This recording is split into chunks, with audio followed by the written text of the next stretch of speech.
তো এখানে একটা কৌটা আছে, কৌটাটার মধ্যে নারিকেল, আনারস অনেক কিছু আছে।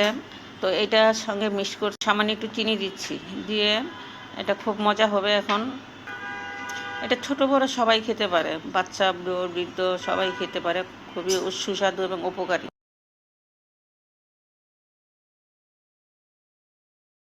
চিনি লাগলে চিনি দিতে পারেন, আমি সামান্য একটু চিনি দিচ্ছি।